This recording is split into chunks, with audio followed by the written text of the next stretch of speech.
Going back to 2012, 2013, a lot of activity taking place up and down the 401. As we know, that's the corridor that connects the province right across the country to the Trans-Canada, east to west in the north. So it is a pipeline, it always will be. It's a source of economy for a lot of industry, as well as human trafficking. There does seem to be a common perception that trafficking starts as a kidnapping scenario, where maybe you're lured into a vehicle or you're taken from somewhere. I don't want to say that that never happens. Certainly that can happen. The majority of what we're seeing here in our community and what we're seeing with the people we're working with is that the trafficking has been relationship based. Someone generally isn't going to look like someone you would think that they would look like. There are cases where the person looks disheveled and will look really run down and might even be homeless, but for the most part, they don't look like that. They just look like normal people that come in. The perpetrators themselves might even look like they have a lot of money, they're well put together, or they're upstanding members of the community.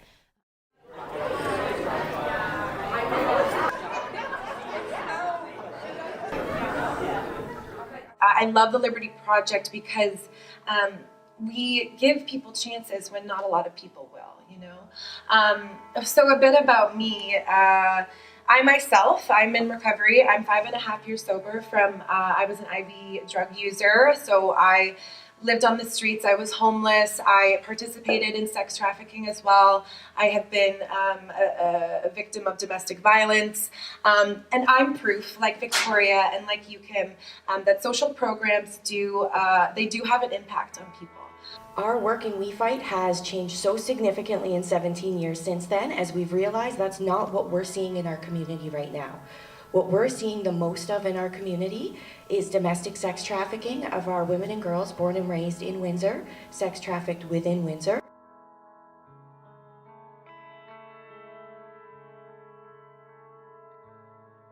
Three highest traded commodities in the world are guns, drugs, and people. So if we can eliminate the demand, the market would just go right away.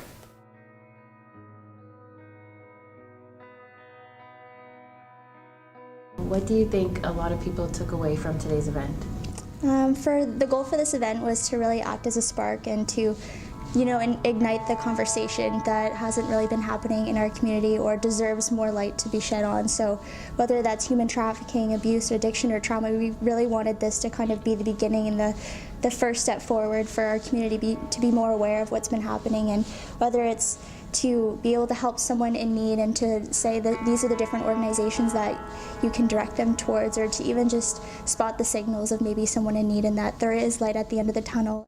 Human trafficking, it can look very different for many different people, but commonly it's somebody who is going to treat you very good in the beginning, and they're going to sell you a dream. They're going to use money and they're going to buy you what you want, but they will most likely also bring drugs into play and likely get you addicted to something, and next thing you know, that's when they're going to start asking favors out of you, requesting that you sleep with others, and next thing you know, you can be getting human trafficked.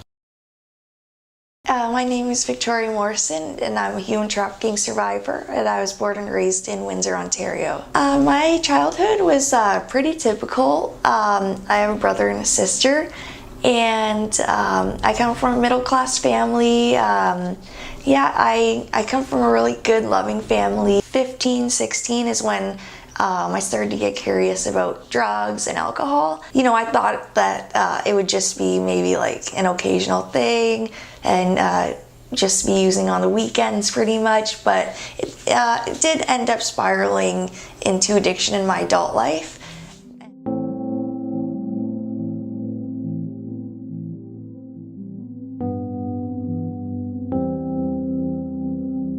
The traffickers kind of start by giving them a little until they're like hooked. Do you know how the trafficker usually like gets them to want to crave these drugs? Drugs starting to be offered, and once they are, hooked on these drugs and addicted, then they need money. And where are they going to get this money? Get up in the morning, figure out how you're going to get your fix and what you got to do to get what you need. And how to keep it going all day long. And you'd be up for, sometimes you can be up for 2 days, 3 days or whatever, and then it's like you crash for a day and then get up and do it all over again. It was insanity is what it was. Like, the definition of insanity is doing the same thing over and over again, expecting different results. I think just people don't understand that it is a disease. It's like a compulsion that it's so hard to control. It's almost impossible to control. And I feel like people don't understand that it can really happen to anybody at any time. And, even I've seen people that have never touched a drug in their life and they try it once and they're hooked. So it's not just people who are abused or come from, traumatic childhoods or traumatic backgrounds. It's literally anybody. And I think I'm a good example of that because I come from a very typical normal family, normal childhood, and obviously I was vulnerable to addiction also.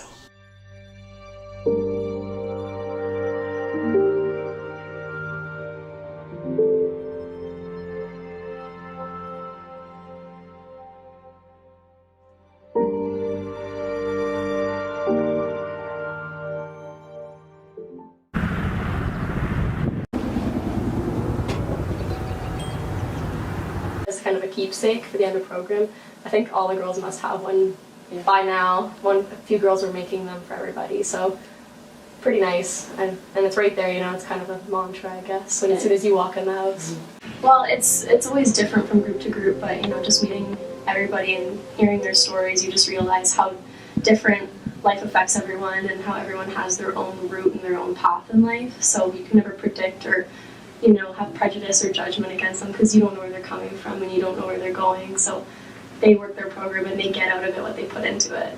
At the hostess offer scene, I deal with the hostess offer scene. I went through the hostess offer scene in January of 2017, and it's literally saved my life.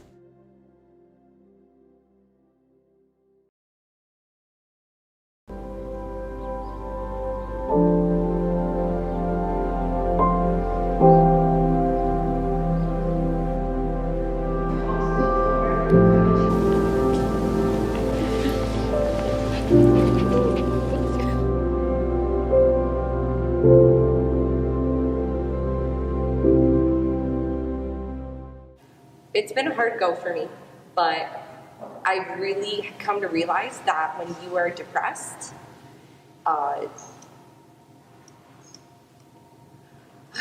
sorry. I've come to realize that when you're depressed, it's not one thing that affects you. I didn't want to be like this, right? I knew that I was really sick, and it was nice to have that validation, right? To be welcomed into a place where you can share openly, right? And not have shame for any of the things that you do, because at the end of the day, with addiction, you have to start at the root cause, right? So human trafficking is a very lucrative opportunity for these offenders. I once went to a presentation where I was told that a bag of drugs can be sold once and a gun can be sold once, but a person can be sold countless times throughout the day. And we're seeing that with our offenders, and we're seeing that they're not looking for the stereotypical trafficking victim, if you will. They're not looking only for the young teenager that may be vulnerable, that may be living in a group home. These offenders are opportunistic. So if they encounter a vulnerable person, they're likely to take advantage and exploit that person. I actually met him because I was staying in the women's shelter, and I had a few mutual friends who knew him and that were also from the shelter, and they ended up staying at his duplex. And then I was invited to live at his duplex, so I took the offer. So you meet this man and he says, hey, you know, I'll take care of you. I'll buy you all these things. And slowly that person starts making demands of you. Slowly progressed into him being suspicious, and then being jealous, and then being a little too controlling. And then that's when it kind of led into being abusive. Before you know it, you're fully immersed in this world, and you're beaten regularly, and you're raped 40 times a day. And people pay for it, but they pay this boyfriend of yours. And throughout the years that go by, you get arrested, okay? And you tell them what's going on. You can't leave your situation. You're scared. But the cops just say, you're a whore. You know, you're doing this to yourself. I've arrested victims of human trafficking for things that they had done previously and not recognized the situation that they were in currently. I've suspended their driver's license. I've taken away some of their rights. I had them in the cells at our detachment for things that they were involved in that I didn't know then that they weren't voluntarily participating in. So are you really going to trust the system? Are you going to go to the people that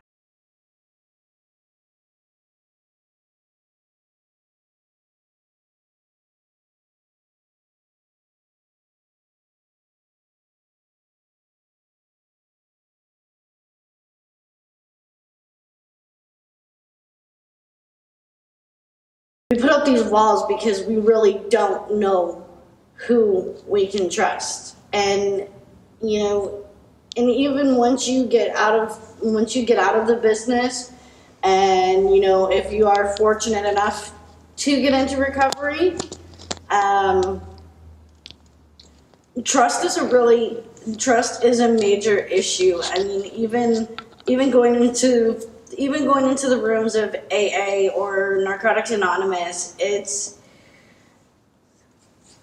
extremely hard for women like us to let those walls come down. Because victims of human trafficking often will not come forward on their own. When Windsor Police does make contact with these victims, the first priority is for their physiological and their psychological needs. It's a very unique situation, different from other crimes, where the victim definitely comes first. It wasn't until I really got down to the nuts and bolts of what I became to understand what human trafficking was, that they would break down in tears. The short conversations that we would have would simply start, I understand the situation that you're in and it's okay. initially when someone comes in, they might not be holding their own identification. They don't have any money. The person with them might be holding it for them, especially if they have travel documents. They're not from this country. Most people trafficked are from here though. The other thing is that their clothing might be inappropriate for weather, especially among minors. So for example, if it's really hot outside, they might be wearing the long sleeve, long pants to cover up marks. Bruises and fractures that don't make sense to this story, like you have broken fractures around your eyes, your teeth are punched out, things like that. Some of the most common things we do see among sex trafficking though are things like STDs, frequent UTIs, frequent abortions or infections from abortions, poorly performed abortions, maybe if someone did it that wasn't a physician, products left inside the vaginal canal, infections, things like that. Other things might be the person's not answering questions for themselves. Oftentimes they're not even allowed to speak. Especially if there is a story medically or there's a trauma and a loss in the timeline. So if their perpetrator's with them, speak for them, usually the trafficker. They're answering the questions that I'm asking them, but there's the story's changing, or the answers I'm getting from the victim seem really scripted. It's a really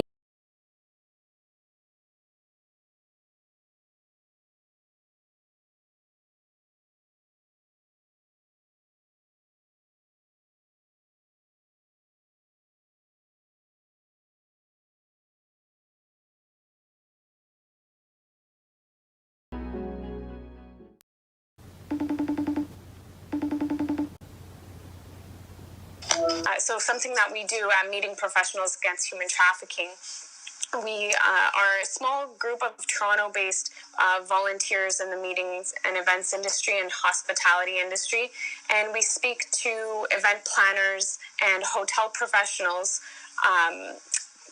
about the issue and raising awareness of human trafficking as it relates to the hospitality industry. Over 85% of the victims of sex trafficking identify their trafficker as their boyfriend. So they actually think that they're in a relationship with their trafficker, and meanwhile he's posting ads online for escort services and exploiting these young girls for sex.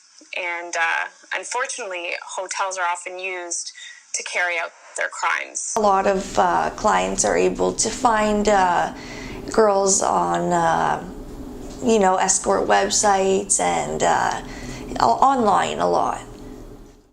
Many of these situations take place in hotels and motels around the city, and they may even move from hotel to motel. So it's very hard to keep track of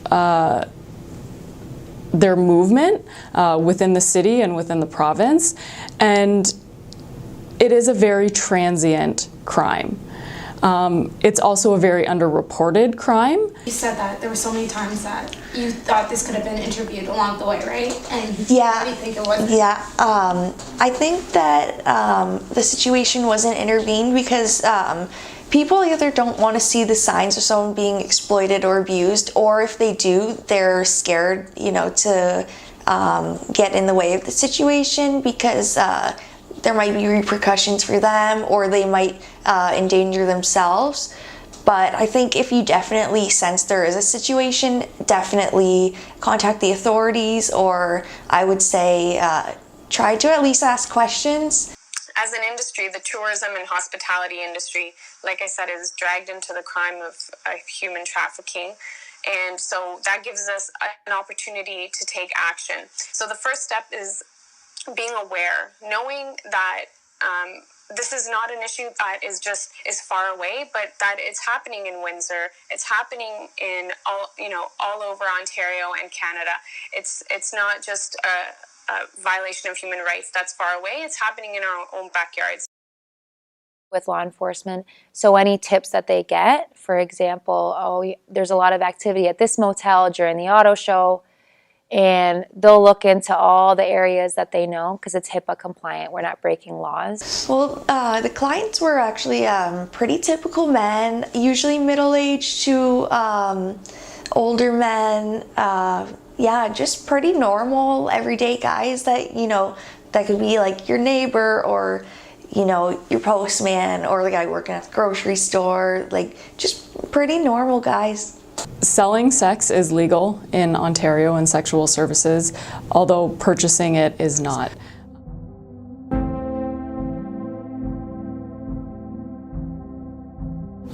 This was put in place a few years back in hopes that it would protect the sex trade workers so that they did not feel like they had to hide from police. But at the same time, the purchasing of sexual services is not encouraged. That it's legal to sell sex, but it's not legal to buy sex. Is that correct? Yeah. Right?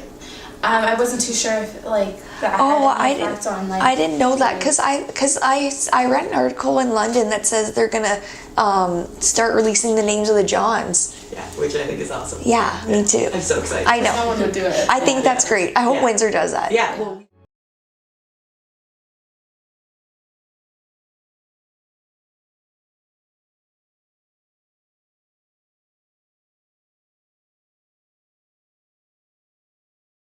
From December 6th of last year to December 6th of this year, so many that were charted on, we got 17 victims and 4 minors. So in 1 year, we got quite a few.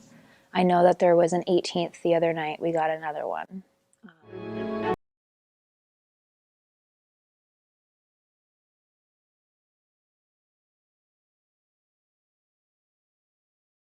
It took a long time to really get it solidified, but we kept it after the project was done and it's ongoing. So I mean, we use it every day, so it must be working if we got 18 people, right? So I'm really proud of the nurses for keeping up on it, for sure.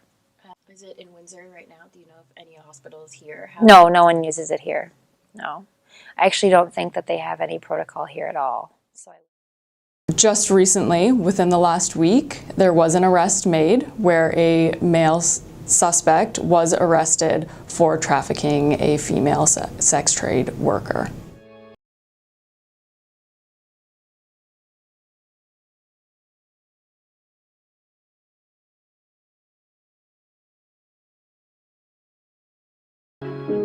I was taken out of town, and at that point I honestly didn't know if I was ever going to make it back home. I didn't know if I was ever going to see my family again, and I was really scared because I thought there was a good chance that I would die at the hands of my abuser. Victoria, if there was one thing that you could tell your younger self, what would it be? I would definitely tell her to be more aware of the dangers out there, and to respect myself and respect myself more.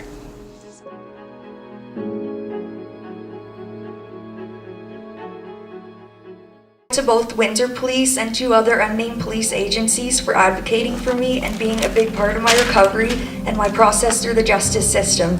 My abuser is in jail, awaiting trial for over a dozen charges pertaining to what he did to me. They have worked endlessly and tirelessly in order to bring him to justice and pay for the pain he has caused. And I think it's really important for me to speak out about it, and hopefully people who are going through it, I can give them hope, and just let people know there is a way out, and that you can rebuild your life, and so I'm really proud of this.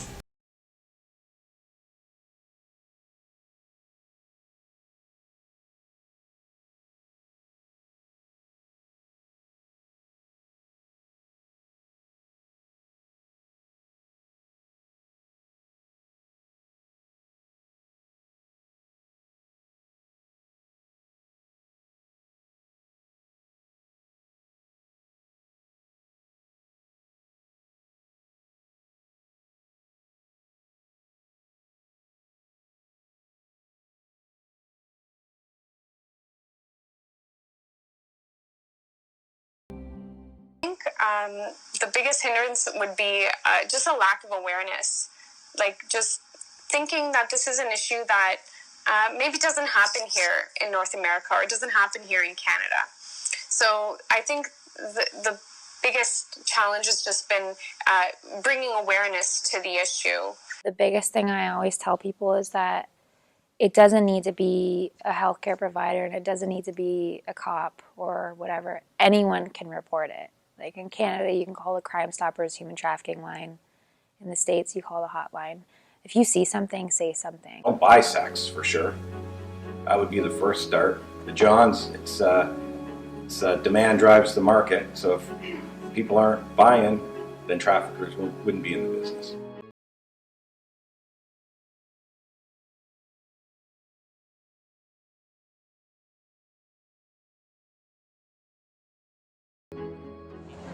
So the Freedom Walk is our biggest event of the year that brings together all different walks of life from different demographics, cultures, faith groups, communities, all under one roof to learn about human trafficking. And you're going to hear from different perspectives, from survivors, from law enforcement, from politicians, on what they're all doing to fight human trafficking. And the Freedom Walk is a tangible way for people like you and me to be able to get involved and be a part of the solution. So here's an education starting point. I believe firmly that you can't fight something that you're not aware exists. So if you didn't know about human trafficking before showing up here today, you will definitely be leaving here today being educated on the topic, and that's really our purpose of the walk. In coming to something like this, I always say to people, as an individual, sometimes we say, like, my voice doesn't make a difference, my vote doesn't count if I vote, like, why should I? And the Freedom Walk really is a testament to you showing up here this morning, that you do matter. Your voice does matter, your opinion matters, and without you being here at the walk, this would not happen. And so when we all say yes to just doing something, even if it's small, that's where magic happens. That's where change happens. That's where we change the course of history. And without that, it's not possible. And so people here today should leave knowing that they've been a part of something bigger than you and me collectively all together. So I think an event like this for survivors, for victims even that are just coming out of it, this is a really big encouragement for them to know that they're not alone, that there are people out there that are fighting for their freedom, that is fighting to have their voices heard, and that the journey is long. And so feeling that they have a support system on the other side is really, really important. We have survivors here in the room, some of them you're going to hear from this morning, and an event like the Freedom Walk just encourages others to come forward, seek help, know that they can get out, and that there is love and support and help on the other side for them. I was told, go, Renelle, leave. You can walk out anytime. But just remember, you're going to go back on those streets. You have nobody. I'm the only person in the world that cares about you. Your family doesn't care about you. You don't have any friends. So leave. But I promise you, you won't make it past a year in the streets. And I believed that. I believed everything he said. I believed that he was the only one that could keep me safe. He was the only one that could help me. This event means a lot because human trafficking is a huge problem within Canada, but it's also something that people aren't talking about. And education and awareness is the key to getting this out, people to understand, and to keep our children safe. So having events like these where the community comes together to learn, to educate themselves, makes a huge difference in the lives of our children. I think every time you share your story and you're able to show people not only that this crime happens, but that survivors are able to reclaim their lives. I feel empowered. I've been contacted by survivors in Canada and across the world who tell me that this is them. They've experienced this, or they've experienced something similar to this, and I think sharing your story, there's a comfort in that for everybody who's a victim or has previously been a victim in their life. But I did leave. I did leave. I was triggered. A very traumatic experience where I witnessed him brutally assault a young girl right in front of my eyes. Actually, it was a group of people when it happened, and not one single person moved. Not one single person attempted to help that young lady. And at that moment, as afraid as I was of going back on the streets, I was more afraid of him. I knew I was going to be next, sooner rather than later. So I was lucky. I was able to get in touch with my friends from the streets. They let me hide out for a little bit, lay low. So I was free. Not really. Because I still had psychological, emotional, physical trauma that I carried with me. This is best case scenario, because the reality is that most women that go through sex trafficking, there is no happy ending. I knew girls who were found in a motel OD'd, girls who were found in a ditch, beaten to death by their pimp or by a client. That's how this story can end. This is why it is so important that we have services for survivors to help them escape, but also help them rebuild their lives. And it takes a lot. Education, job training, housing, childcare, mental health, physical health, so many, a multitude of services survivors need to be able